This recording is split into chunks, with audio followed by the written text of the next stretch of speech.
Hey, everybody. Welcome back to another episode of ATL on Fire, the podcast where we talk all things Atlanta United football and all things soccer. And we are live here with a real fire, and Dave and Carmen have generously come over late to do a season-ending podcast. Sad, but better late than never. Good to see y'all. How was soccer? Carmen, did you have practices tonight, or is it just Dave? I think I didn't have to do anything. It's just that my child took my car to his practice. So, yeah. Waiting for that day. Yeah. So, how was soccer? How did Simon do? Wasn't going well. I left a little early, but wasn't looking good. Right. Well, I see you've got your upside down ATL on Fire logo. Why is that? Because the season is officially done. What? We got a 2-game recap Are here. you sure? We're going to talk about some red wine we're drinking, our sponsors. We're going to do a 2-game recap. I'm going to fire some questions at you, Dave, about all things random that I always find. Let's talk about the players on the roster, who's coming, who's going. Okay. Talk about our predictions for who's left in the MLS Cup playoffs, and maybe a little bit about 2024. We're going to move fast. It's late on the That's Tuesday a lot night. to talk about. I know you got notes over there, Mikey Dobbs. It's mainly just He's actually prepared. Index cards. I'm impressed. Okay. So before we get into all this, Does there have a button for the index card? I don't know. I wish. No, I'm not in charge. Don't let me tell you what the buttons are. Before we get into the sad news, let's get into the good news. You got some wine here that is a fancy Spanish wine, right? 2019. Yes, it's 12 Linajes, which is a Spanish wine, Tempranillo. What do y'all think? I approve of all the Linajes, all 12 of them. Oh, that's good. Yeah, it's really nice, isn't it? Yeah, that's really Apparently, Linajes is lineages or nobility. good. Okay. Not sure in this context which one it is, but Very good. It is delicious. And talk about delicious. Our friends over at Wild Heaven have some delicious red wines from vineyards in North Georgia, like Wolf Mountain Vineyards. don't they also make beer? They do make delicious beer. I actually went up there before the game against Columbus, match 3. Had a beer, and then came back here and watched the game. So I actually had some people over, not for that game, but for another thing, and I was drinking some emergency drinking beer. Delicious. That's what I was having. My favorite. So we've got a 2-game recap. One was a fun recap of the 4-2 win at the Mercedes-Benz, which Dave, you and I were at and enjoyed immensely. That was some good. exciting scoring. And then sadly, as predicted, and why would you predict it when you can clearly win at home? Same players.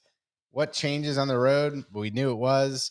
We were going to get scored on. Remind me before we get to the game 2 recap to read out your tweet, Mikey Dobbs. Yeah, 4-2. So yeah, we get the win at home. Let's talk about the good stuff first, Dave. What was your overall assessment of that 4-2 win at home last? What was that? Last a little Tuesday? foreshadowing in the opening minutes of the game. Well, in the opening, I don't know, 30 minutes, 25 minutes, something like this. We tried to switch the ball 4 times all the way from one side to the other. Okay. What part of the field? Like on our half or no, in their half offensively. We were trying to, attack and put one of those diagonal balls in. You know how many times they won the ball?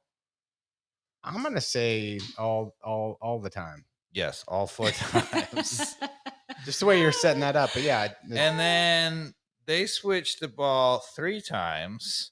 And do you know how many times we won the ball? All 3 they let happen, or we let happen. That is correct. Successful. I think that's the difference. Yeah. I went back to the beginning of the Atlanta game, and I think they had a really good chance at the beginning of the game, if I recall. And we let a player just be way wide again out there where Brooks Lennon was pinching in at the very beginning of the Atlanta United game. I think it's the beginning of this highlight clip here, Carmen, if my memory actually does serve me right. But just press play?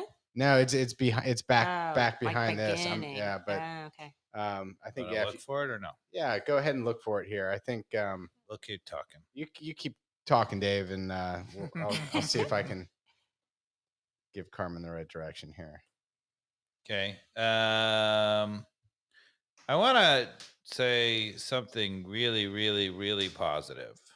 Oh, Right. okay. I like it. So, Silva had one of the most horrible misses you'll ever see. Right. Right. There's a ball right across. Yakamaki's laid it on a plate, and Silva just had a tap in. It was just him in the goal, and he just punched it over, and he just immediately put his head down. And Yakamaki's turned to run back up the field, noticed that he had his head down, immediately ran right over to him, grabbed him, and said, "Get your head up." So did they show the actual moment here? Not only did he do that, he and/or another player actually got the crowd going with their hands, and so just kind of changed the energy to be like, all right, well, if we can get a chance like that, let's do it again. So and that's a good. That guy is not only a terrific player, but he's a team player clearly, and that's he understood the moment. Yeah, that's gold. You couldn't find it. So let's go to the second goal then. Second goal. Yeah. Okay. Good goal. Where we had it queued up way back just before. It's way back. Yeah. Way back. Yeah. You there further, I think. Yeah. Yeah, go ahead and hit play there. Right here? Yeah. All right. We'll get there eventually. Okay. Go ahead. I'll figure it out. Set it up for us, Dave. Okay. There's a bad giveaway. Silva sort of overruns the ball. And Muyumba couldn't reverse directions. Silva tried to drop it to Muyumba, and Muyumba couldn't reverse directions right away. And if you show that, I think it's after this goal. Yeah, okay. that's our goal. Yeah. That's a terrific. If you're watching this at home, you players out there, Yakamaki's on the header for the goal, right? He just puts the ball right back where it came from to make it 2-1. That was lovely. It is so simple and lovely. Okay, but we're going to the goal that we gave up. This is it right here. Yep. Okay. Yeah, okay, so this is where they exchange it, and right after they miss the exchange, I want you to freeze it. So play it and then freeze. Right, freeze here. Okay, so Miles is facing Cucho. Cucho is looking back to receive the ball into his feet from the player who just got it at the top of the arc. Yeah. So here's the thing, right? So he's going to take a couple dribbles and hit an absolute banger, right? But he passes it into Cucho, who cuts it back in front of Robinson, and he fires it near post. Oh, I'm on. So that is the only goal in this game, other than the corner kick at the end. Sorry, I was moving on to game 3 already. Right. So he's going to play it into Cucho, who turns Miles Robinson inside the box, right? And he just scores it back to the near post. What I want to say is this, okay? So we've been harping on it, all the negative, all the season, including the beginning of this podcast. We talked about how we pinch in and we just give everybody that open play out wide, right? Yeah. So if you're going to pinch in, right, the one thing that you ought to get from it, right, is you ought to get tons of help in the middle, right? So Lennon right here is back, right? He is pinched in, so he's giving them the outside back. Wiley is real pinched in, so he actually can play it either one onto our outside, right? This is the ball that we keep giving up and why we give up goals. But you would say, all right, but wait a second, ATL on Fire podcast. What are you talking about? Because that help up the middle clogs it, right? Watch what happens when he plays this ball into Miles. Does Abram or Lennon even come close to helping Miles? Play it. Yeah, I mean, there's nothing Lennon's going to be able to do there, right? No, I mean, and my point is not that they should have helped him on that play. I think he's got to make that play himself. Yeah. Right. But the whole point is, if you're going to do that, if you're going to pinch in, then it has to be to get a double team right in that moment. Don't be in no man's land. Yeah. Well, they have to be close enough. If you're going to bring Wiley and Lennon in, right? So, for example, if you're going to bring Wiley that far in, right? So, Abram, stop it. Right? Abram should have been stepping right to block that now, knowing that he has Wiley helping him by side. But he's not.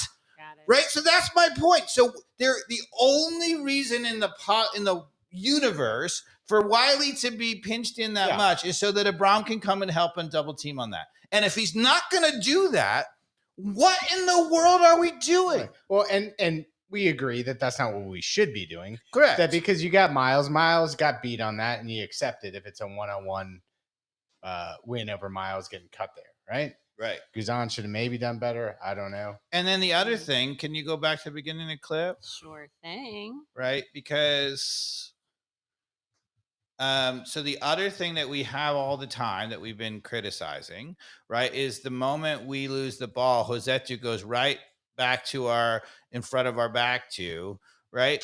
And he's trying to get back there. He stabs at the ball, right? But Josetu doesn't come close to helping either, right? He just jogs back on that second play, right? Yeah. So he doesn't have the instinct to do that, right? So again, I don't think Josetu should have made that play. But if you're going to have Josetu and say to him, every time we lose the ball, get right back in front of the front two, the center backs, then he has to be able to make that tackle. Yeah. That's, again, the only reason to have him there. And he doesn't have that instinct to do that either. So my point is, why bring in Wiley? Why bring in Lennon? Why bring Josetu back when they are never going to help Robinson and they're never going to help Abram?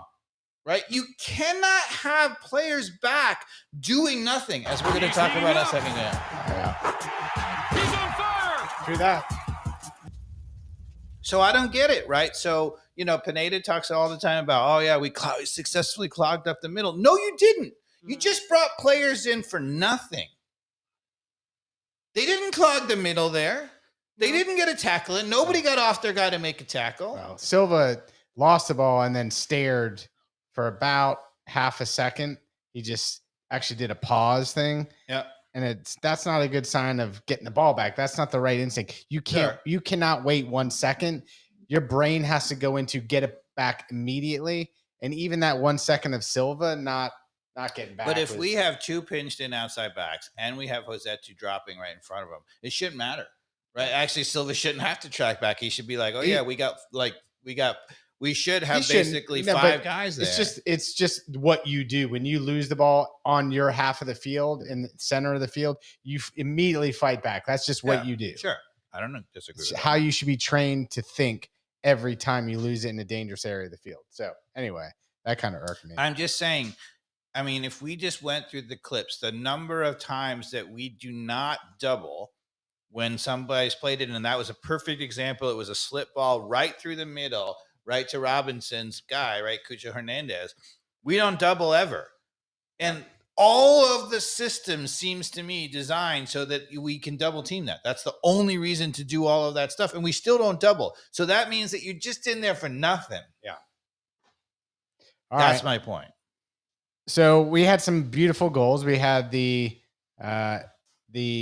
header we saw right there from Giacomakis. Mm-hmm. We had amazing a fluffer. We had a brilliant team goal to end the first half, right? So it was played out wide. Yeah. They went back to Giacomakis. He had the patience to play to Silva. Silva came in, roof to finish. I mean, it was a beautiful goal. And one of the things that I take away from this is so frustrating. The ease with which we score, even him getting absolutely annihilated at Columbus in the third game, we so easily scored 2 goals, right? If you can go on the road in the key game, right, and you can score 2 goals, right, you have to be in that game. There is no, planet where you're ever going to be when you can score 2 goals that easily and you still shouldn't be in the game. Yeah. Right. And this is the problem all year. Our defense is so woeful. So we're jumping to the Columbus game then. Well, we can, but yeah, let's do it. I think that's the game we want to talk about. This is the season ending game. The Atlanta United game at home was fun.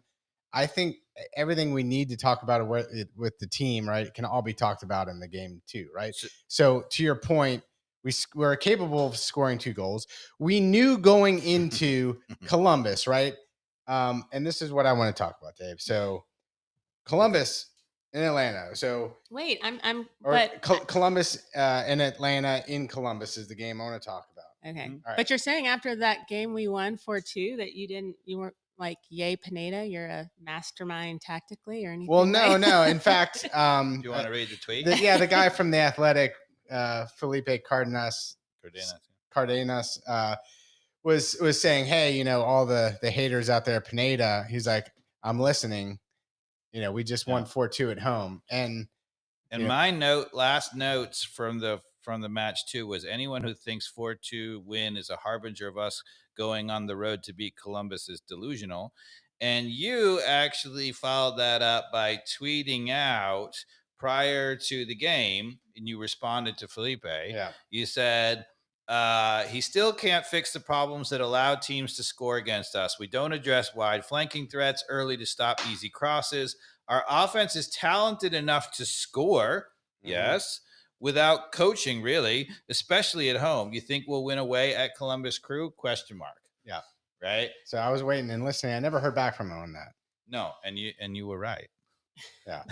Well, what's weird, in other tweets, he was also predicting we were going to lose the game too.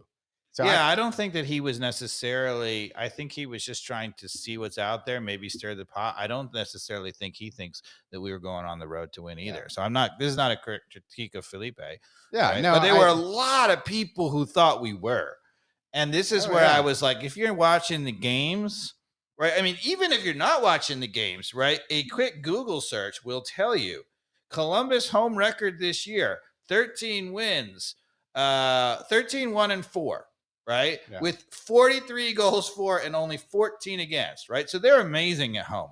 Our road record, 3-7-8, 24 goals for and 34 against, right? So anybody who thought, even if you don't watch any games, just look at the records. Anybody thought we were going into Columbus and winning, you're like, no. But I don't know. I do feel like Felipe and the press try to protect the coaching and the stability of Atlanta United to some degree. So I did fire back after the loss and said, are you listening, watching, and are you writing it? Hopefully Pineda needed departure, right? Because I doubt it. He was kind of a supportive tweet at the end of the day for Pineda. Anyway, you do cut it. Yeah. And, I was saying, he just took off Saba, right? Our designated player. You mentioned this in the tweet, Dave, right? Yeah. It's like, you just took off our $2 million guy in the most important game of the season when we need goals, right? How does that make sense, right? To me, I think, again, that the thing that goes back to it, it's not even just that taking off Saba was such the big problem. To me, it's the lack of creativity. Yeah. Right. Because we're obviously in really big trouble, right? Giving up 4 goals, right? You got to roll the dice at some level. Right. And so, bringing on Mascara, which he did very early, I don't mind that. I like that. And the thing about it is he thinks Mascara, Saba, that's it. Yeah. Right. Where's in the creativity to say, all right, normally we're going to bring on Mascara for Saba late and, he's going to bring that dynamic. But if you're getting killed and you desperately need a goal, let's roll the dice a little bit. Yeah. And the obvious move would have been to bring Mascara on out wide and move Saba as an extra ball playing midfield. We're getting killed in the midfield anyway, right? You might as well say, our only chance was to make that into a super wide open game and maybe get, 5-5 or 4-4 draw, whatever, right? So I'd almost say, look, let him go in the midfield, hope that we get a miracle in the back, and then get it so stretched that we can turn now. And now we have not just Almada, but we have Saba to play through. Yeah. And let's run at them and let's just go up and down, right? Yeah, so I'm going in reverse order. You just answered my third question of the game, which is what adjustments would you make? Yeah, I would have conceded the midfield as we had already done. Especially when we went down 3-0. Yeah. But I wanted to go from the beginning. And what did you think of the lineup and what did you think of the tactics or lack thereof of how we went into Columbus with Pineda there? I mean, to me, it's not such a problem with the lineup. Okay. I think, Columbus, if you're going to beat Columbus, I don't really mind that much being like, okay, let's go punch him in the face because that's the way to beat Columbus at their place. They're so good at home, right? You just got to go score early. I totally think the opposite. I don't mind the idea of not just parking the bus. I think that was totally naive. Yeah. Totally naive like it was in game 1, and we learned nothing from it. I think that was certainly the way we play in the back. It is, of course. All right, but right, he obviously doesn't know how to fix it. But I think knowing we're going to give up 2 goals, you have to go in that game saying, no, we're only going to give up 1 freaking goal, if any goal. Let's make it 0 if we can, but don't give up a damn goal. Should have been the mantra in everybody's head. And we give up 3 almost instantaneously. Right.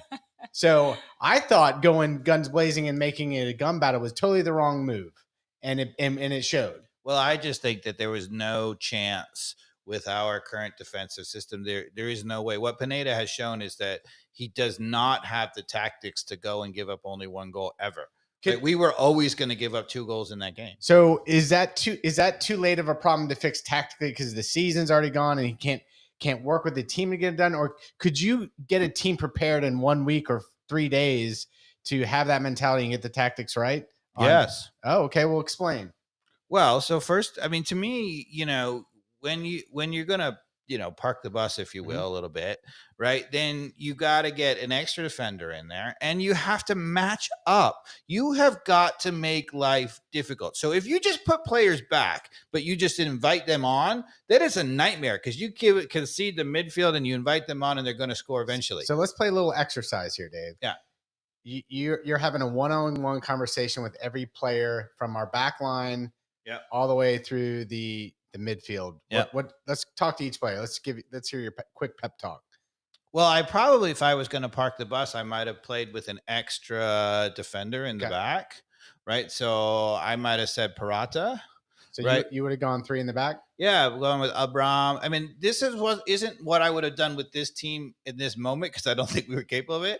But had we been a normal team that's coached to do that and have been capable of that, then you might say, of course. I certainly would have done that in game 1. Yeah. Right. And said, all right, let's go and try to frustrate the heck out of them, knowing that, look, if it doesn't go well, they score late, no big deal. You still got 2 games to go.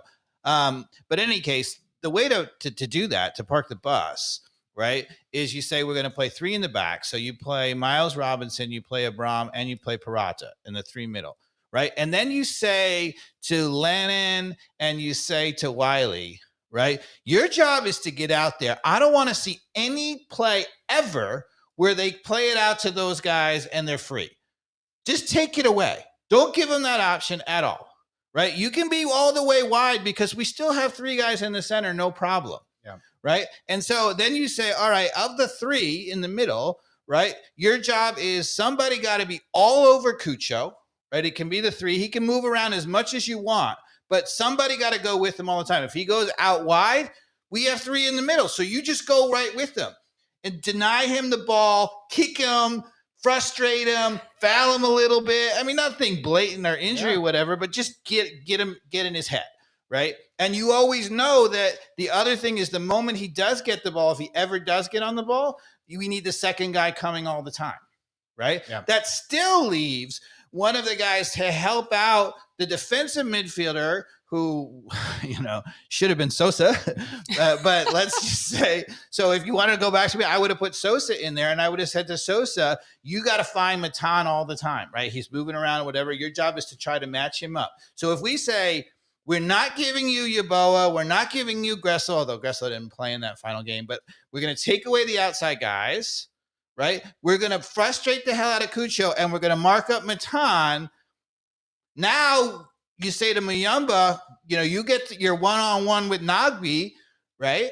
And all we're going to do is we are going to find those guys all the time, frustrate the hell out of it. And your job is to frustrate the heck out of it and just recycle the ball to the 3 guys up front. Yeah. Right? So then, you just have Gigi, you have Almada, and you wouldn't be able to play Saba and Silva. Yeah. Right? But I probably would have played Gigi, and then I would have played Almada, and I would have played Saba in behind him a little bit and just say, look, go you 3. Yeah. And then, the guy who won the ball, like if it's a Wiley or Lennon, if you ever win the ball, if they try to play out wide and win it, now go forward and be the 4th guy on a rush. You know what? The only thing I would do tactically in terms of direction of the team, especially in this last game, because I think we could have gone in there with the park the bus mentality, frustrated them. Okay. Mm-hmm. Our team clearly can score at any given moment. Right. Okay. So all we had to do in that game is keep it 0-0 or 1-1 as long as possible. Yep. And we did quite the opposite, which is why I disagreed with you going in there guns blazing. Yep. I think that would have been the right thing to do. And in fact, with Saba and Silva up there as release valves, I would have actually told Gigi to come back. That guy can actually play defense. He can frustrate people. Yeah. He can pick it up earlier and just turn it, get fouled. He'd probably get fouled, frustrate the team even further, and then patiently wait till the second half to find the race, or just take it all the way to penalty kicks, frankly. But you wouldn't have had Saba and Silva. You would have had to have only one of those, right? Presumably, because if you have Almada, right? If you had the extra back, if you played the extra back, correct. I wouldn't. That's where unless you're only going to play one in the center midfield. That's where I struggle, because I don't think I either want Silva or Saba coming back to play in defense. I think they create more problems than they would be helpful. So I don't know that if I have the answer there, but I don't think those guys ever should necessarily be marking, and we have them marking in outside of our outside backs all the time, which is just crazy because they can't do it. And then as soon as they win the ball back there, they have nobody to play to, right? So I would have said to them, look, you guys don't have to track back or mark or whatever, but your job is to sit in those pockets, right? Try to deny the switch. So, right, if they're in one corner and they play back, then you have to defend, right? But you're just sitting in there. But otherwise, your job is to sit in that pocket. The moment we win the ball, we got to be able to find you easily. Same with Almada. You should be sitting there all the time. Yeah. Right? Yeah, I don't know. I really think that we should have gone in there with a really tough mindset just to try to keep the game as tight as possible, as long as possible, and then see how things shake out. But that was never, with this team and this coach, was never going to work, right? I mean, if you just look at our midfield, right? I mean, we started Fortune. Yeah. Right? And Fortune was supposed to be protecting the back four. They were in that space all day long, right? He didn't protect the back four at all, right? I mean, I didn't say he was terrible, right? People were like, oh, yeah, he was around and whatever. But tactically, he wasn't providing protection at all. Yeah. Right? I mean, they had Matan and they had all the guys in the middle, who was that, Morris, they were just wide open all the time. Even we turned the ball over horribly, right, in the first goal, right? Robinson gives it away really, really badly. Nagbe had a great game too, man. But Nagbe is there, sitting there with nobody around him, right? Yeah. So obviously we weren't parking the bus. And that second goal, do you want to go to that? Yes, let's talk about the second. The second goal was, as it comes up here, as Carmen brings it up, it's a long range banger from like 30 yards out. But the guy had all day to get a candy bar from his kid's trick or treat bag to look up, and it was a beautiful scorcher. Don't get me wrong, but a lot of time to pick out and feel really comfortable about shooting it. So what play and then hit pause. Hold on a second. Yeah, no, keep going. There we go. Pause. Okay. So first of all, he's about 40 yards out, 35 yards out there. Yeah. So first of all, maybe hit play and pause one more time. See if we can get the window a little bit wide. Stop. Yeah. Now you can see. So we have. I don't know if you noticed, right? So they have their typical guy out wide. I think it's Yaboa, right? Who, by the way, they can pass it to if they want, right? Yeah. Ironically, we have two people in dead space for no reason. Well, so here's the thing. So Saba is right there in the middle, right? And that's Lennon standing right at the top of the penalty spot, right? It's the double pinch. Yes, it is. So Fortune goes ball side, right? Which I don't have a problem with, right? Fortune's got to go over there defensively and do this, right? But here's the thing, right? So what should be happening, right, is Lennon should be 10, 15 yards out wider, so taking away that outside pass.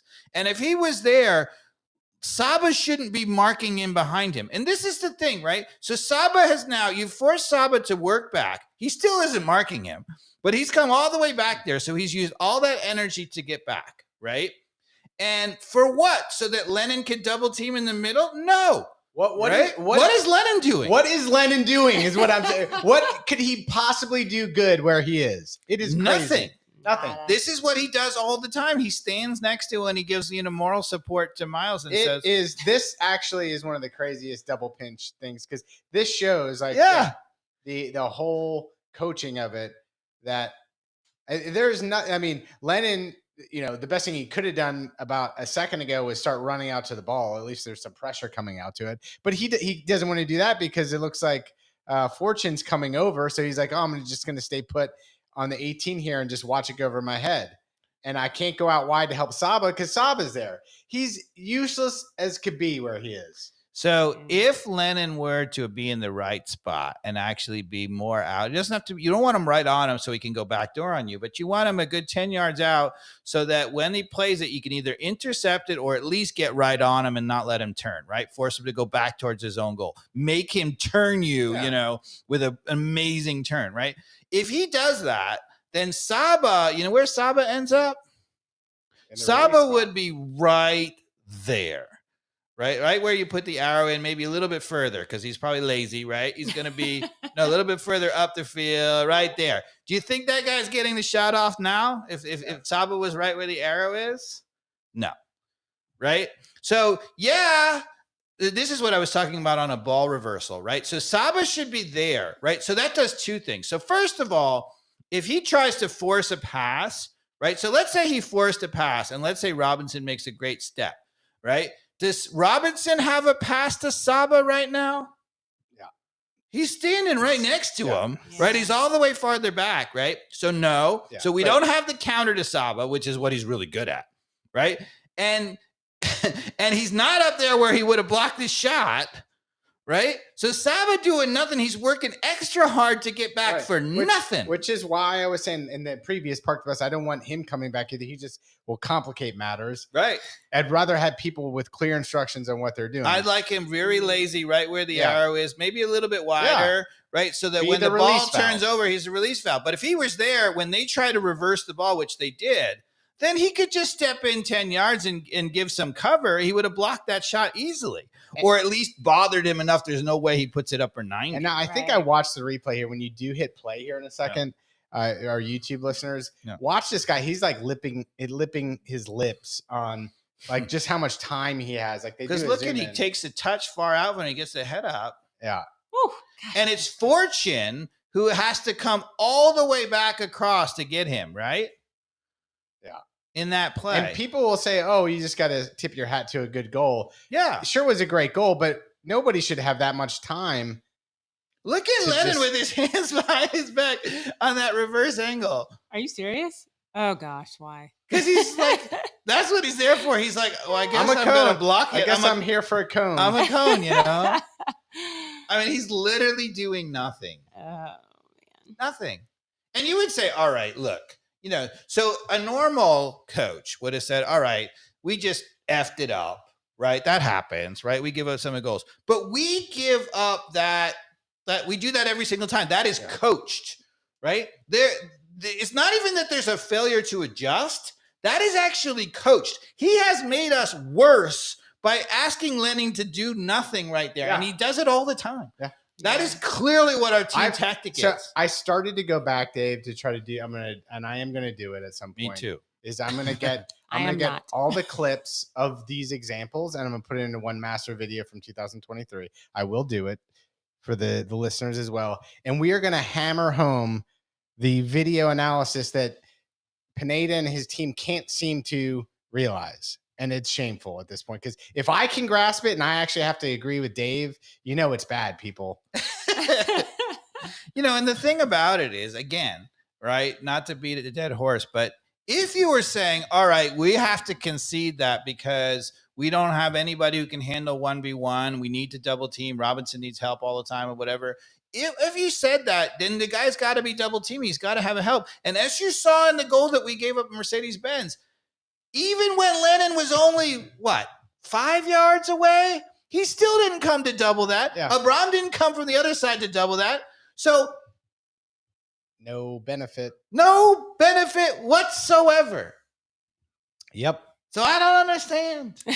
I don't You either. cannot play professional soccer and have guys back doing nothing. Because the moment that you have a guy back doing nothing, that means you are overloaded somewhere else on the field. And you could see it right there. There you have 2 guys back doing nothing, right? And where they got overloaded is right in the center of the park. He had all day to take his time, push the ball out, pick his spot. And yeah, he hit an absolute bomb. You're not going to give up that goal very often. Right. And you might say, okay, no problem. I don't mind giving up that shot. Okay, fine.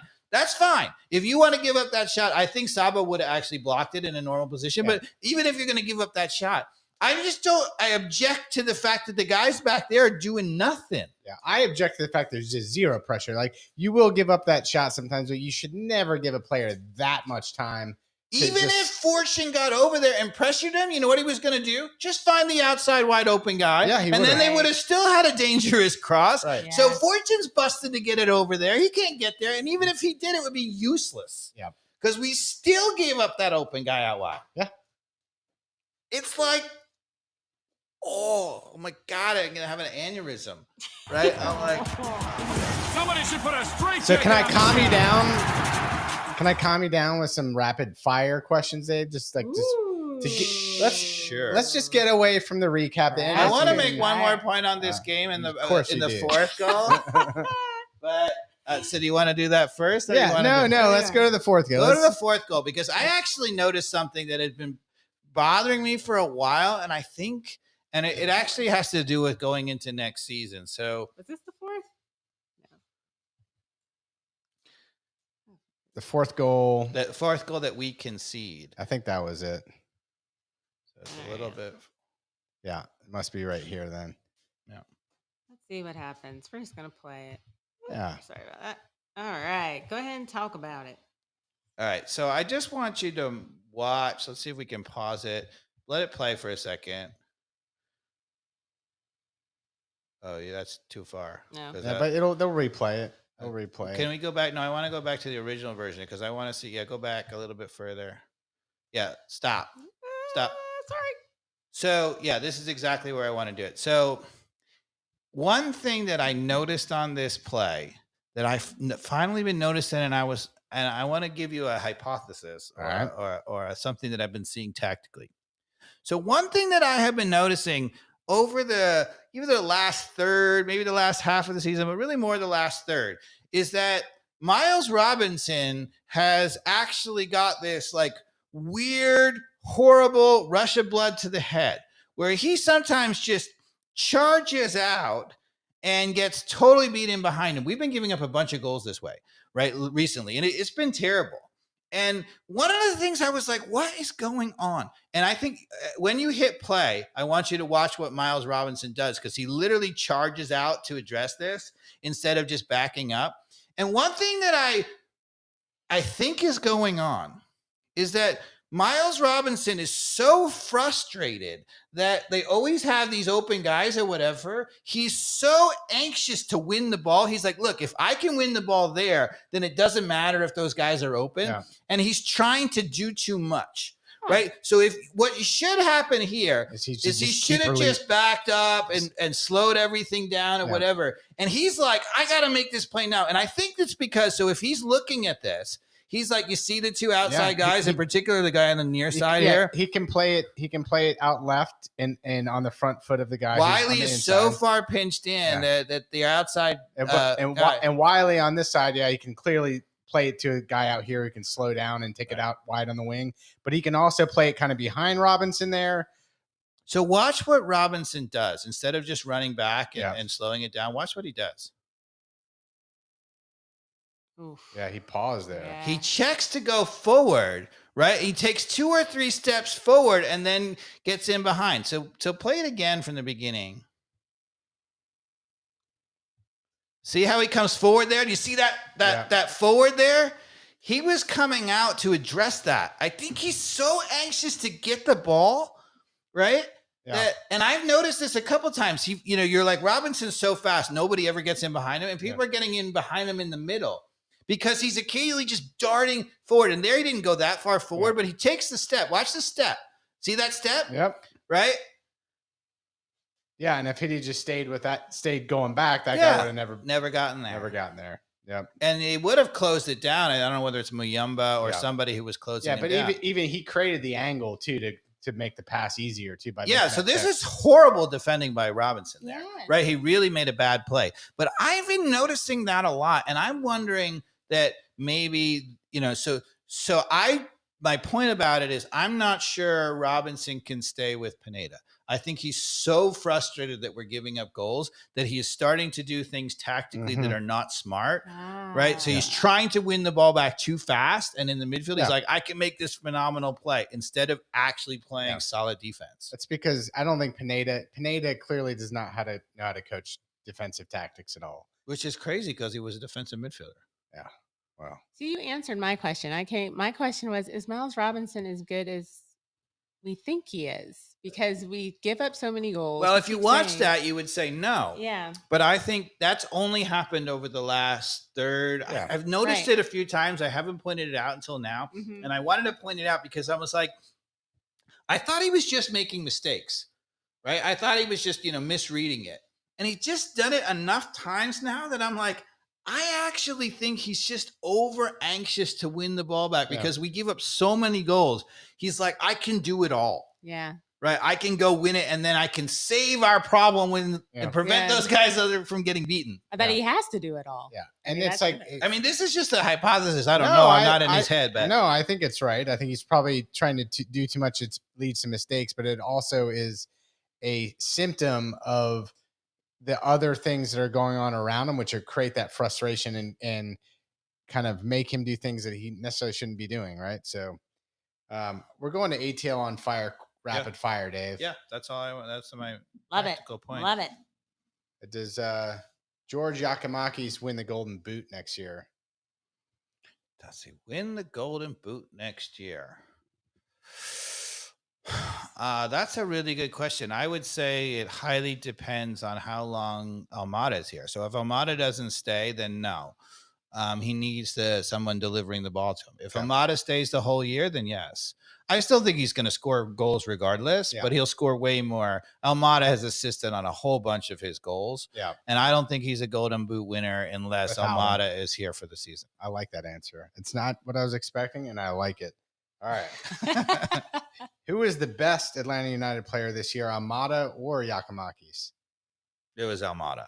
I mean, Giacomakis is amazing, and he certainly fit the need. We were talking, if you go way back before we signed the summer signings, we were like, we need a proven goal scorer. We were talking about, wouldn't it be great to get, not up and coming. Like I remember we said, don't go get the next 21-year-old from Argentina. Instead, go find me a guy who's scored in leagues in Europe, even in a second division or a lower league or whatever, a guy who can consistently get you 20, 25 goals. And when they signed Gigi, we said, that's the guy. They found is exactly who we thought we needed, right? And he turned out to be exactly the guy we needed. He's terrific. Yeah. Okay. Good answer. All right. With Almada, if he does leave, Dave, what would you like to see, or what do you think is feasible, right? I mean, it's a pretty tall task to find another young South American with the type of potential that Almada has. I mean, I've done some research there. It's not impossible, I guess. But what would you like to see happen if he leaves in the winter transfer window? I think there's going to be there's always this rush to, replace him, find the next thing. Right. And, obviously if they've got a guy who they think is identified and they know exactly who that is, then sure. But to me, that wouldn't be in the rush to force that. To me, you have got to solve our midfield and the defense in the midfield, right? I mean, to me, this idea that some people have that Muyumba solved everything is just ludicrous, because Josetu and Muyumba are not good enough defensively, right? So I think, to me, we still need a guy. I love Muyumba playing defense in front of a true defender. I would still be looking for, and again, I would have probably been giving Sosa that chance a lot, and I would have really known whether or not he could fulfill that role. Obviously, he's gone, right? He's got to be gone. I mean, certainly if Pineda stays, he's got to be gone, right? If Pineda were to go, like if you brought me in as a coach now, I probably would say, oh, maybe I don't need to sign a guy. I would at least give Sosa a chance to prove that, right? To say Sosa behind Muyamba and see what happens. But let's just assume that he's gone. Let's assume Pineda's staying or whatever. Then I think the number one priority is to find somebody in the middle of the field with some tactical, what's the right word? Basically, not rigidity, but some tactical cohesion, some tactical, discipline. That's the word. Some tactical discipline. A guy who is consistently going to be in the right spot as soon as the ball turns over to take away an easy option. Yeah, I like it. All right. Good answers, Cats. So this is a double question. I want you to grade Pineda on the typical grade school scale of A, B, C, D, or F. Mm-hmm. For 2022 season and then 2023.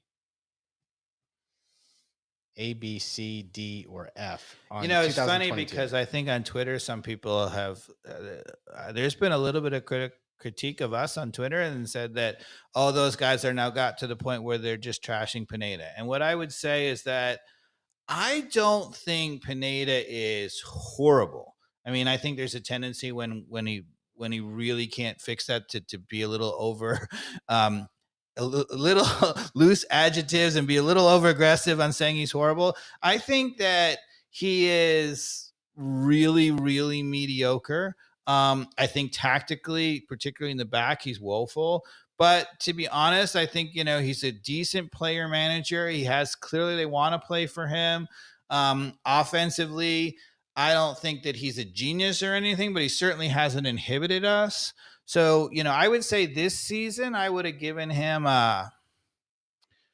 I don't know, B minus, somewhere right in the middle, right? Don't get B minus. As I say, he's a B. So I think C plus. You need to choose between a B or a C is what I'm getting at.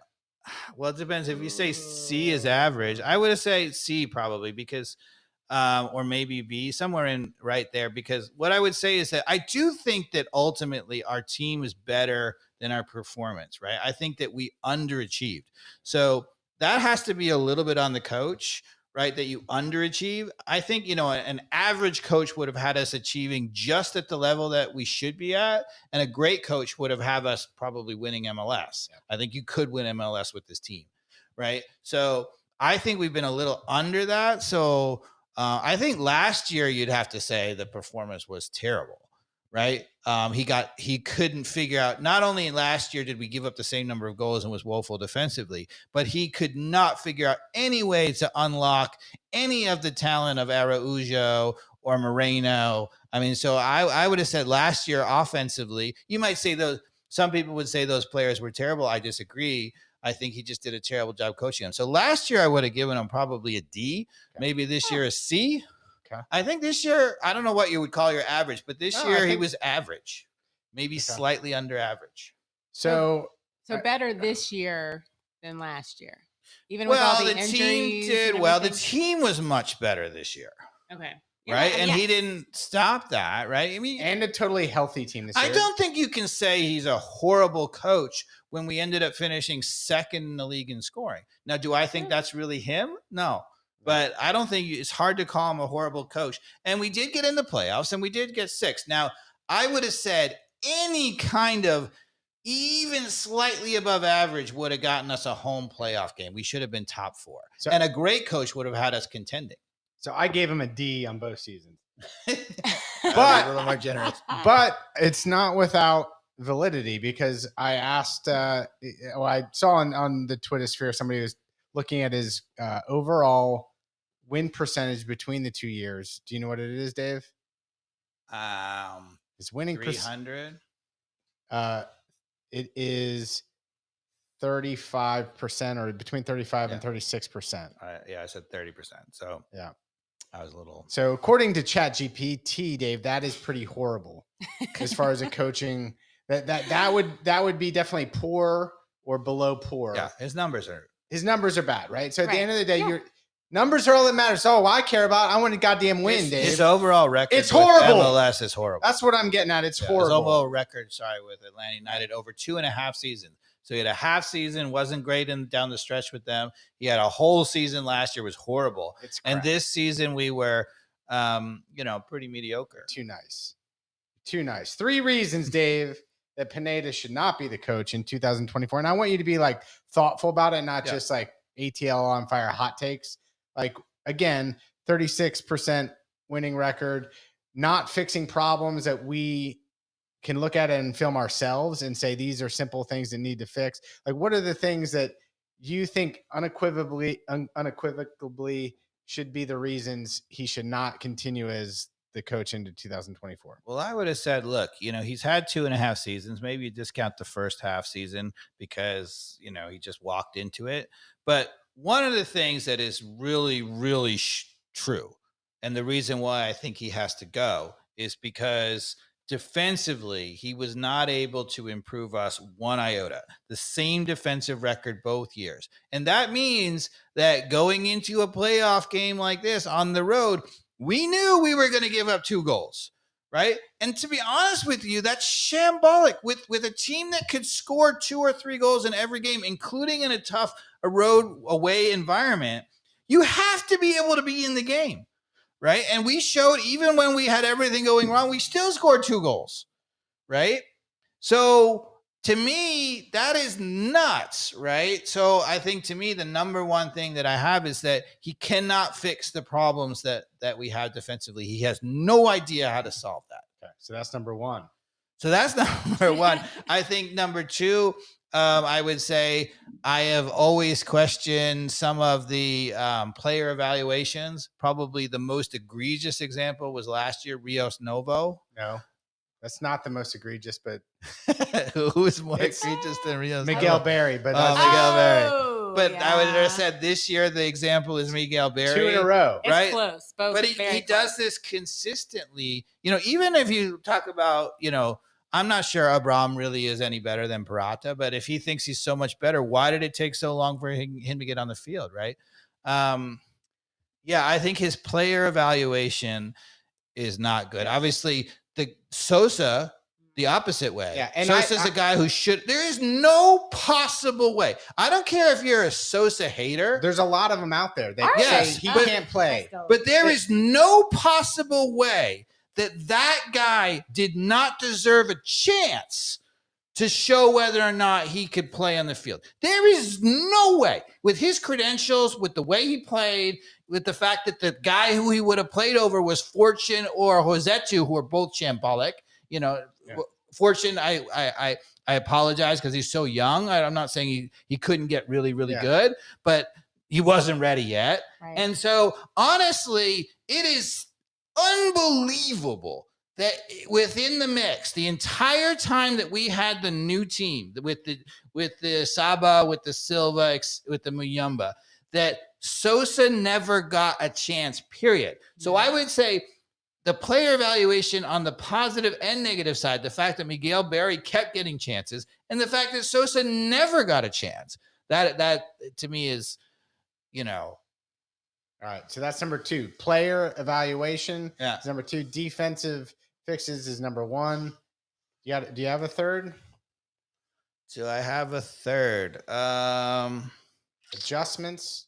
Is he good at making the tactical adjustments? I would have said that, probably the rigidity, right? The no creativity, the no flexibility, right? The fact that the substitutes are always the one guy for the same guy. Yeah, it's good. Yeah, you know it's going to be. There's no like, oh, that was a curveball. No. And I think overall what you would say about Pineda is it possible that Pineda is learning on the job and could get much better as a coach overall? Yes. I don't really think so, but maybe you could make that argument. One thing that you cannot convince me of, right? There are a very small percentage of truly elite coaches that basically are going to win a ton. The guys who will, if they are your coach for 20 years, they're going to have you in contention, 17 of those years. Right. Yeah. And there is no way that Pineda will ever be that guy. Now, that doesn't mean you have to have that. That doesn't mean Pineda won't even ever win an MLS title. I don't think so, but he could, you get the right team or whatever, you could win. Sometimes it happens. Well, but what you have to be doing if you're a franchise, right? The coach is so important, right? You've got to be looking for a coach who will every single season put you in contention. Yeah. And I mean, I say that and we could have gotten lucky and gotten through Columbus. I didn't think we would, but it was possible, right? And had we got past Columbus, I think we would have maybe been able to make a run to the cup. Yeah. So that's kind of how it works. If right? we had the home field advantage, we had a decent chance of beating them. Right. But you cannot get into the top 4. The fact that you cannot even come close to getting into the top 4 with this squad is really damning. And we were lost right from that moment. We had no chance in MLS. Isn't that number 1 really? We won nothing this year. We limped into the playoffs with a healthy squad. Well, I would say that's the defensive tactics. Third highest payroll in MLS. I mean, maybe you would say number 4 as a corollary to that is our record on the road. His record on the road, he's won 5 matches in 2.5 years on the road. Ridiculous. I mean, it's ridiculously bad. I mean, I know in MLS is overall it's not so good, right? But he's really bad. Yeah. So I think we agree that Pineda is sadly going to continue to be the coach heading into the new year. Do you agree with that? Or do you think Lagerwey? Carmen, what do you think? Do I agree that's going to happen, or do I agree you with think that Pineda's he should coming stay? back? Yes. Yeah, he's coming back. Yeah, right? he's definitely coming back. I think he's coming back. And to me, the thing about it for those people, I mean, it's funny because there were a lot of people tweeting and they were saying, look, I know it's sad for us to go out, but I'm optimistic because, we played so much better over the second half. The players are good, and I don't disagree with that. Right. But here's the thing. No, you don't agree we played that much better. Well, you agree we played much better. Offensively, we were much better team in the second half once we got those guys. Yeah. We Were certainly we were, there? yes. Statistically, goal scoring wise, we were much better All team. But so we just weren't any better defensively. I just feel like we started, if you recall, we started the season off pretty well, like the first 4 or 5 games. Yeah, but I think we weren't really scoring still. It was usually Amada saving us at the end with a nice kick, but we didn't look that great. True. Yeah. True. So to me, just trying to play devil's advocate here for a sec. You're very good at it. Yeah. To me, the thing is that I just lost my train of thought. Hold on. What was the question again? Remind me. Sorry. No, I've lost my train of thought. I was looking at the next question. Why don't we move on to the next question? Well, I wanted to make a point is that that Pineda, in terms of coming back, right? So, we were a much better team. Oh, this is what I was going to say. Offensively. And the thing about it is some people are say optimistic, right? So we can just go build on that. And the answer is no, we can't. And the reason why we can't is because we are about to go through another whole turnover, right? Yeah. Miles is very likely gone. Almada, they say they're going to keep him, but even if they keep him, he's likely to leave next summer. The chances that Miles Robinson and Almada are here for the entire next season, which is what you would need to build on, are really low. Yeah, you're jumping to my next question. Who's gone this winter, right? So good question. According to Doug Roberson's hot list, and he wrote an article about it, it was Miles, Almada, Josetu, Westberg, Conway, Sedek, Abram, Sosa, Etienne, Barry, Alonso, Diop, Parata, Hernandez, and maybe Silva. Is that not everybody? That's pretty much the entire damn team. So to your point, though, that's a lot of turnover you're starting over again. Yeah, we are going to be starting over again. So there's no real, you had a window, right? So you had Almada here as the best player in MLS. I know Cucho won MVP, but Almada has been certainly that as good, right? So you had a window where you had the best young player, the best player period, probably in MLS. And you finally, on top of that, put in a goal scorer, right? And you continued to have one of the best center backs in the league, right? And that window, this is the time. This was the season you have to win it with that team. That team is not going to exist anymore, right? Gichi's going to stay, but you got to turn that over. Now we got to find a new playmaker. We got to redo the defense, right? And anybody thinks we're building on what we had is nuts. There's nothing to build on. Yeah. You're building on Giakoumakis and Saba.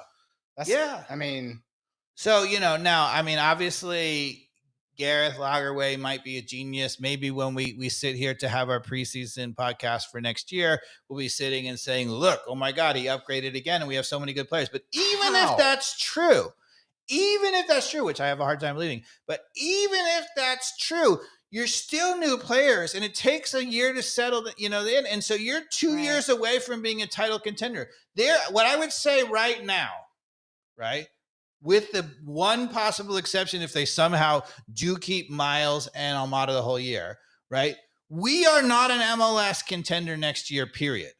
Even if they bring in amazing, really good players, they're going to take time to settle. And I don't think that we're going to contend for a title next year. So anybody who thinks that we're likely to build and push on. You think if by some miracle we do keep Almada and Miles, that we still can't do it? No, that's what I was saying. Even if those guys stay, then we could. Oh, we could. We could, Okay. right? But even if that's the only possible way. Okay. And I don't think that's happening. I actually think we're keeping Almada for the whole year. Whole year. For all of 2024. Okay. I mean, I that would be hope so. terrific. Yeah. If that happens, then we are an MLS contender. I think that just reading Lagerwey's, like, just the little hints is like, we're in no hurry to get rid of Almada. I don't see like a huge buzz around who's like making offers for him. I think that could maybe change in the summer window, but like, should he really go to Ajax? I don't know if that's the best move for him personally. I see him fitting somewhere else personally. I don't think that's the, I don't know. If I'm his agent, I don't completely disagree with you. I could see him staying. Yeah. Do you think like moving to Ajax is the best move for him at this point? If you're his agent, I don't know. Like, I really don't. I'm kind of out of my depth. Yeah, it is. Okay. Yeah, because a guy like that you got to try to get to Europe. Yeah. So he has a chance to be not just a European player, but a strong European player. Yeah. Now I'm not saying he's going to be, but you have to try. Yeah. Right. If you're going to go on to be a world recognized player, it has to be in Europe. It's not going to be in MLS, and time's ticking. Yeah. So I would have said, get to Europe. Okay. I wouldn't go to Europe to play for a terrible team, but Ajax is terrible this year, but but if you go to a Champions League side in a lower division, in a lower league, like PSV is winning Dutch right now or something like that, the Portuguese champions or whatever, then of course. I think another reason we kind of just don't have a chance next year either is Brad Guzan is under contract next year. No, you're a lie. No, he's not on that list you just read. He's not on that list. He's not. He's like the one dude on that list. That guy is our starter next year. There's no way to get around it. I agree with there Mikey is Dobbs. no and way I around think this is nuts because they said, they interviewed him and he said, well, I got to get with my family and think about it, whatever. He's got an ego the size of, whatever. And he's going to come back. Keeper, of course. He's coming. Well, and he's under contract too. Yeah. So unless he, like, the only way would be like he retires, right? And that, what does he forfeit the salary on by doing that? Is that how that works? I don't know. Yeah. Okay. It's not guaranteed. I don't think it's not guaranteed. So if he were to decide to retire and say, I'm going to do the team a favor and say, go use my $1 million salary and go get Ethan Horvath or whoever, whoever, like all these people are talking about. Not that I'm saying we should. I think we can do something different and get a solid goalkeeper in. You know who they should offer back to? Matt Turner. Yeah, because he's on the losing his starting job. He's going to come back to MLS. He'd be a terrific signing. You still got 6 years as a top I love goalie. that. Yeah, because there's no point in sitting at Forest on the bench, especially when they're probably going to go down. Now they'll probably stay in the Premier, but I mean, I'm sure if you're Matt, the problem with Matt Turner is that he was on an Arsenal contract and would probably take a designated player spot, which they wouldn't be willing to offer. I forgot he's with Arsenal. Yeah, we don't. He's got probably a huge contract, but anyway, I think Guzan should go and be a commentator. Yeah. He's super smart. He really gets it. I think he would be a terrific commentator. Right. And so I think he has a long career in soccer after this. I think for him, he shouldn't worry about it. But every indication to me, so, I don't, if he insisted on coming back, of course, the club really doesn't have a choice, but I would still sign the replacement anyway. And I'd be like, all right, you're going to back up whoever, right? Like, let's say we brought in Matt Turner. You'd be like, okay, play you both. Yeah. Right. And then you have Guzan as a backup. Yeah. And then you say, give your wisdom, spend a year, actually helping them. And if he gets hurt, then sure. Yeah. As a backup, sure. So ugh. I But just went, that's not what's going to I happen. just went through the list for Atlanta United, and we only pretty much pay attention to Atlanta United, especially when it comes to the rosters, right? Right. But I named out like what 10, 15 players are probably going to be gone. Yeah. So my question to you, Dave, is the MLS roster turnover um, sustainable for MLS fan base? I mean, I can't think of any other pro sports where there's that much of the significant starting lineup, right? That changes that. I don't know what the percentage are. It'd be interesting to look that up, but it seems like a lot. Well, this is what you're getting at with not having the extra designated player. Yeah. Right. Because you can't afford to keep players. I mean, the more egregious example that you can go is our MLS winning side. Right.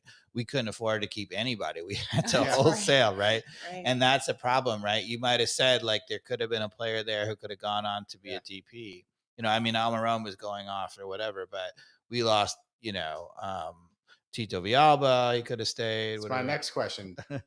Should MLS and must MLS add a fourth designated player next year? Yeah, and that's the obvious one, yes, because so if you're going to stay as a salary cap league, which I think is still smart, I think we should be really, really conservative, even though I don't think MLS is now here to stay. It's not going anywhere, right? This idea that they had in the early years where you had to have a salary cap because the league could fold, that's not happening anymore. The league's not going to fold. But that being said, I would still be a little bit conservative. And I think the way to do it is you just add another designated player, right? That allows you to continue to get the super talent without blowing the whole structure. Do you add a fourth or even a fifth? I would certainly add a fourth. You could even add a fifth, but I think I would go to 4 probably next year. I wouldn't probably. I think 4. I think you should do some things to change the bottom. Like what could they do? I'm going to even answer the next one, which is what rules, whether it be salary, caps, and whatever, that allow them to build the bottom part of the roster. It's the bottom part of the roster that's holding MLS back. How do you create something that's the opposite of DP in some way? And I know that's what TAM and GAM was for, I guess, right? Is to go get those, $400,000 a year players. Like, how do we raise the bar to get that TAM and GAM stuff up to $1 million? So you're raising the bar of those mid-level starters, right? We got to get the starting quality up higher. How does MLS do that? Designated player at least gets one more high quality player on the pitch, but how do you build the rest of the roster up? I mean, the interesting thing is that, some of the really lower franchises are still mostly operating with only filling 2 of their 3 designated player spots. A lot of them don't have all 3 designated players even. And I think that's been the hesitation. MLS really wants to maintain parity. To me, I don't really understand that in terms of, I don't know if that should be a goal, right? Is it a real problem that you have, the 5 or 6, Premier League teams who dominate? I don't know. Yeah, it's not. I think the other team should have to compete and get in that. I'm going to combine my last 3 questions into one. Okay. And it's, Dave, if you had 5 minutes with people I think are still going to be at the club next year. Yeah. You have 5 minutes with Pineda, 5 minutes with Bocanegra, and 5 minutes with Lagerwey. What do you suggest to Lagerwey and Pineda, and what questions do you ask of Bocanegra, I guess, in terms of his tactics of player acquisition? Well, Pineda is easy. You've got to fix the tactics. And you say, look, defensively, the problem is whatever you got to do, you got to match up out of it. You can't allow people to get easy balls out of it, whatever. You got to fix that. And I would have said the obvious thing is to get the outside backs, really to match up against those players and then fill in from there. But you got to, whatever you do defensively, you've got to be matched up. You can't allow teams to get up the field that easily on you. It's just shambolic. Yeah. So that's an easy one. That's the first thing I would do for him. Bocanegra, do you ask, hey, Boca, have you been targeting somebody in South America? What are your goals here? Again, if I were Bocanegra, I would say, all right, well, what are our weaknesses? Last year I really thought that we needed, somebody in the middle, a strong player, and we needed a striker. We needed to replace Joseph, right? Mm-hmm. And we got Gigi and he got Muyamba. Now, I think Muyamba is overrated by our fan base, and I'm not saying he's a terrible player or anything, but he's not the tactical discipline fix in the middle. Yeah. He needs somebody else. So I would have said my my open up the eyes comment to Bocanegra would be Muyamba is not a defensive midfielder. He is a aggressive defending midfielder in the attacking midfield, but he's not a defensive midfielder. Yeah. So we still need a defensive midfielder. Yeah. And honestly, if you get someone who may know that, right? Yeah, maybe. If you get someone who's fabulous, then I think some of the problems in the back could help fix themselves. I mean, obviously with fixing the tactics. Yeah. Right now, it doesn't matter. I mean, we could go and freaking get, who do you think is the best defender in the world, right? It doesn't matter. Yopstam. Yopstam in his prime is not going to fix us in the back, right? I mean, Baresi, Maldini, right? You want to go to the best defenders all the time. Beckenbauer, right? Yeah. I just didn't want to say, who we think is the best right now. But anyway, it doesn't matter. When you got the tactics are so off, we could have the best freaking center back in the entire universe, and it's still not going to matter. Yeah. Right? I mean, honestly, the way we play defensively, you could bring in probably the Man City back line, and we would be shambolic. Yeah. Right, which is saying a lot because they've got some amazing 1v1 defenders, the Walkers and the Ruben Diaz's and the whatever. And Lagerwey, what are you asking of him? Well, again, what was surprising to me is that I thought that Lagerwey did this genius thing and brought in all these midseason players, right? But he said that it was Bocanegra, so that's difficult. One thing I will say, though, I think people are a little bit maybe oversold on Silva and Saba, maybe. I mean, I'm not saying I wouldn't try to retain them. I think they're good players. I think against the bottom half of the MLS, they're dominant players. Against the top half of the MLS, they're good players. I'm not sure they're dominant players anymore. So if you end up with this, if those guys are playing alongside Gigi and Almada, awesome, right? Because now you have our two players, those players take all the attention, and now those, Saba and Silva can dominate against the weaker of their back four, right? If we lose an Almada, I'm not sure, people will be like, oh yeah, but we still got Saba and we still got Silva. I'm not sure on their own that they have shown me that they can step up there, right? I think Silva, a real weakness is his left foot, right? He doesn't use it very much. Mm-hmm. I think Saba is really, really good on the ball. Maybe I think could ultimately slot more into the midfield. He's not pacey, and that I think it makes him not absolutely dynamic. There's a number of times he got played in behind, and he just doesn't have the pace to get there. So, I mean, I'm not, critiquing those players. They're terrific. But I would probably tell Lagerwey that, don't fall in love. Don't think that those guys are going to be enough on their own. Yeah. Okay. Carmen, do you have any other questions for Dave? That was my final gauntlet of fire questions. No, those are all very, very good. No, my only question was about Miles Robinson and just trying to figure out where Lagerwey, because it seems like he came in this year and was kind of like, I'm going to kind of learn on the job and not really, make any big moves, just trust the people who have been there. Yeah. And I don't know necessarily what next, like if he's going to make any like more of an impact next year now that he's been here for a little bit, but I guess we'll see. Well, why don't we bring this home? We did our initial predictions on MLS Cup playoffs, and let's do a check-in on where we are there. Carmen, check us in. Let's do a semifinal, conference final prediction and chart to where I think everybody's teams that we predicted initially for MLS Cup, the final playoff game. So you had your winner is? All three of us are in it. I had LAFC winning over the Crew. I had the Crew winning over Seattle. Yeah. You had the Crew winning over Houston. Yep. Is what I have. You verifying that, Carmen? That's correct. All right. How do we all feel about our winners, right? So how do you feel about LA? You still think they're the winner? I really don't know. Like, I don't think I have a significant change. I would say, they got to go on the road to Seattle, right? Here's what I'll say about my LAFC pick. I think I get it right that they make it to MLS Cup. And I think it's going to be tough for them to beat the Crew. Crew just seemed like a very disciplined team. Like you said, that you use that word discipline, and it seems like they've got that. Well, their midfield, Nagbe makes you disciplined. Yeah. They've always got a guy And that- sitting in the middle, and then Morris sitting beside him. Their center midfield is And really that good. Cucho guy seems talented enough. He He's a does. go-getter. He can get some goals. He does. I was pretty impressed with him. I hadn't watched much of him at all season until Right. the playoffs, and I got to see that guy's quality. That was one thing that was nice about the 3-game series, right? I got to get familiar with some of the opposition players. That's at least one plus of the terrible playoff system, in my opinion, is that I did get to know who Cucho He was. looks legit as one of the best strikers in MLS. Yeah. I mean, there's He no, does. no doubting that. Exactly. So that was kind of cool.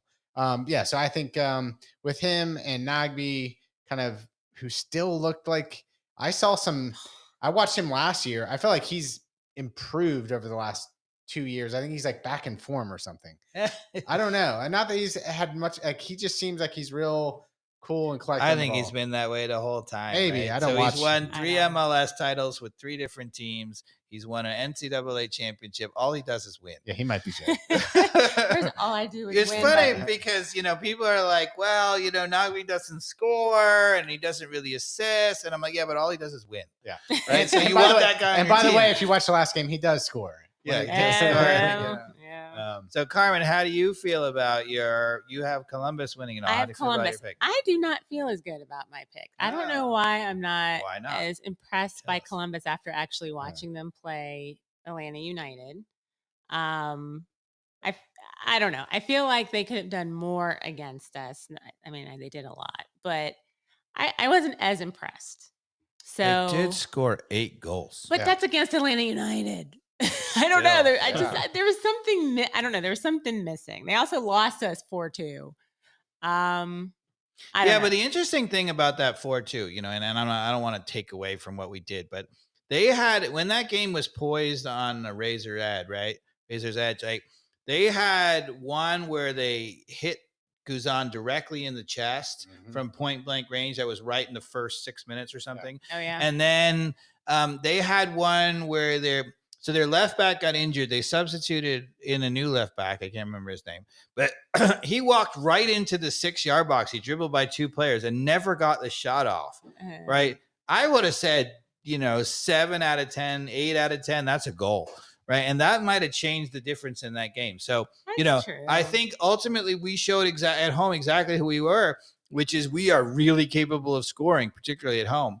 And we ultimately scored 4 goals. So if you play even against the Pineda side and you miss chances, especially at the bends, we're going to make you pay. Yeah. We are really good going forward. But that game could easily have been 4-3 Columbus, 3-2 Columbus, easily. I guess. Well, what do y'all think about? I'm leaning now more towards Cincinnati. What do we think about them?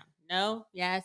It's not a bad choice. Not awful? I mean, I think Cincinnati's coach is incredible. I mean, he's shown over and over and over that, he's had 2 years. I mean, I should say over and over, but he's had 2 years and he's basically not put a foot wrong.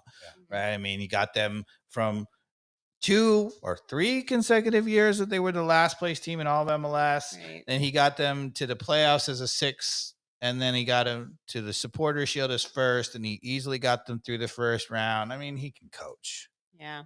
So are we going to go through the remaining matchups? We will, but we're just talking about our favorites first. And can we change our picks? Yeah, Or can yes, we? you can. All we right. Yeah, I'm ready to change. it's a reopen, a reshuffle. Oh. So you cannot change your winner or your finalist. That's what I'm asking. Because what I'm getting to is because if you're making other picks, then isn't that counterintuitive to? Well, what I was going to say is you can now. So let's say you picked a loser, you get to pick again. You don't have to stick. You haven't lost that. You get to pick each round over. But I don't know if you can.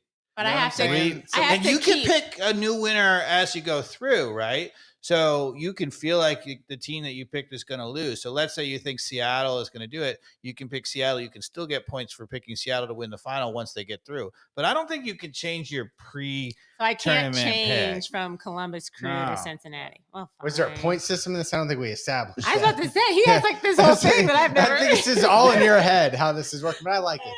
They should sort of be a bonus. So every pick matters, is what you're saying, and not every time. Okay, I'm fine, with you. fair. All right. So And you feel, I'm assuming We got- Cat still feels We great got about 8. Columbus. We got 8 teams left in this tournament. Yes. I don't know what I didn't say that, but I feel very good about Columbus. Okay. I think, honestly, when you have a team with as much firepower as Atlanta United and the fact that they waltzed over us twice at home, they don't look like, and they have a home field advantage, now they got one more game at home, right? So Cincinnati's the No. one. Wait, right? who? In Orlando. Is that they're going to Disneyland? Orlando's Disney a World. 2. Oh, Oh, so they got to go on the road to Orlando. I think so. Mhm, I think that's Okay. right. Yeah. Okay. Yeah. Oh, forgot that. So what are the? All right, Yeah. go through the matchups for us, Yeah. Carmen. All right. So in the West, they're both play on November 26th. We have Houston against Sporting Kansas City at Houston. Yeah, St. Louis really opened up the draw. Yep. So let's just pick. We'll pick one at a time. Mikey Dobbs, All right, what are the- Houston or Sporting Kansas City? I'm gonna go Houston. All right. Carmen. I'm going Houston. Yeah, I obviously have Houston going to the finals. So All Houston. right. I think that opened up beautifully for them. It really did. Right, Sporting Kansas City is, I think, Yeah. an easy, and they're home Yeah. now. They would have had to go on the road to St. Louis, but they're home now. Yeah. And They're the Houston top seed. didn't look so great. I mean, they had to win No, in 2 but penalty kick shootouts, I guess. I don't but- think Sporting Kansas City is going into Houston. That No. goes a long way for a team when Yeah. you get those type of wins. So. Yep. All right. And we have Seattle, LAFC And that's in Seattle as the higher seed. in Seattle. Mm. So I have Seattle. I know because I have them coming out of the West. Well, just so I can just diversify my bet here, I'm gonna go with Seattle, right? Since I have LAFC going all the way, right? All right. Wouldn't have it from you any Right, other I way. mean, I Come on. mean, I love it. All right. And I'll take LAFC upsetting Seattle in Seattle. Okay. I think that they're a way better team. I mean, Seattle has a chance because they're at home, Yeah. but only because they're at home. I think that LAFC is the better team. I know Seattle, if my cousin David, who's in the Seattle sports section, is listening, I know Seattle's had a better regular season record, but I still think LAFC is the better team. Okay. What's Yeah. next? All right. Going into the East, playing both on Saturday, November 25th, we have Cincinnati and Philadelphia playing at Cincinnati. I'm gonna go Cincy. Same. Yeah, I think Philadelphia is not quite the team that they were before, Yeah. and I think since he gets it done, I love their coach. Right, he gets it Mhm. done at home. All right. And Orlando, Columbus at Orlando. Well, I'm gonna go Orlando. I knew you would. The country, Mikey I was about to Dobbs. say, do you have? Okay, you also. Yeah. Have okay. All right. Yeah, I got the Crew in the final on my initial pick, so I'm going. Okay. He's maximizing his bets. That's right. So you're counting on us all to. So either we're gonna run away with it, or you're Yeah. gonna hang in there. I'm gonna- Right? yeah, I'm you're gonna- counting on us to exactly. suck. That's okay, right. okay. I like this. I like the strategy, Mikey Dobbs. All right. Who do you have, Kat? So I can think a little longer. Columbus. Oh, of course. You only get 2 seconds to think. Oh, about it. Yeah. So I am gonna go. I'll go Orlando. I mean, I was Yeah. impressed with Orlando in that first round. I love their coach. I think he can really coach. I think they're a well-coached team, but the statistics say no way, because even though Columbus is on the road, I mean, their numbers have been way better than Orlando the whole year. Okay. So, what is the playoff format in this semifinal? Just one best of one. It's one here on out.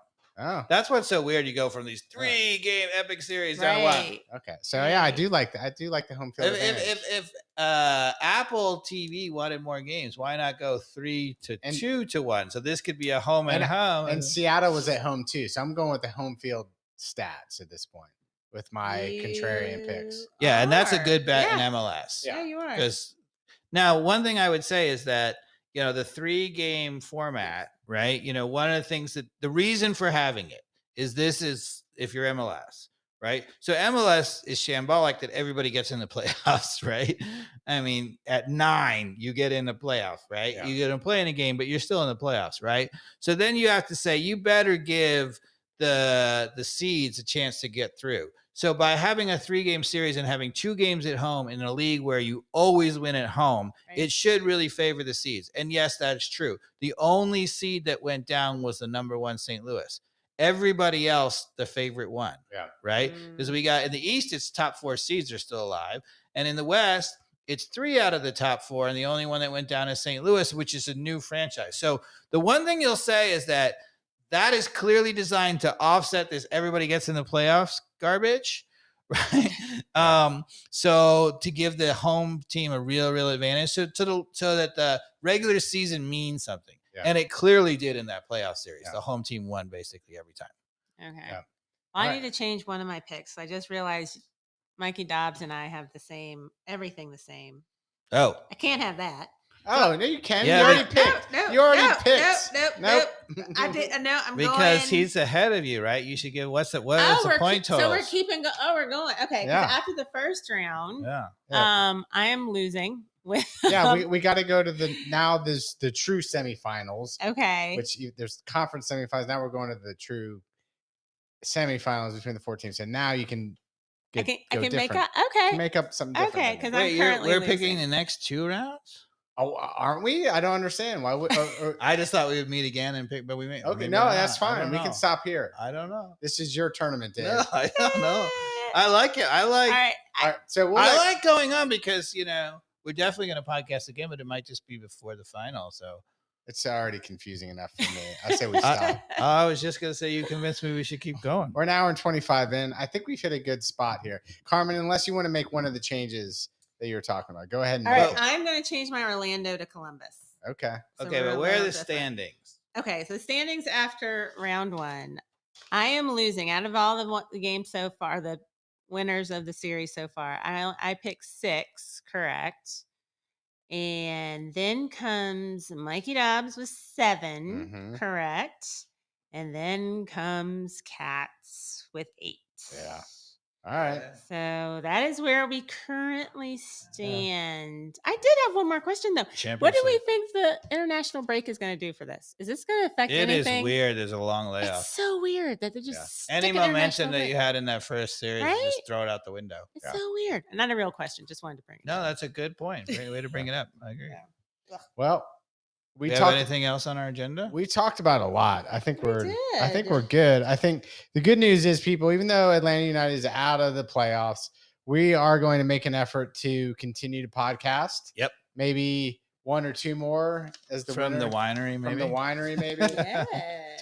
talk about how these predictions panned out, how and who may have won the cup, and talk about any of the news, obviously, that transpires. I'm sure there's going to be a lot of news dropping about those players we mentioned, who's actually leaving the roster. The silly season. The silly season has begun. So For those of you who don't know, the silly season refers to all of the transfers during the transfer window. Yeah, but it's mainly during the primary transfer window in Europe, which is during the summer. But the silly season for the MLS happens to be during the winter. So welcome to the MLS, people. Yeah. All right, everybody. Thanks for listening. Wait. Oh.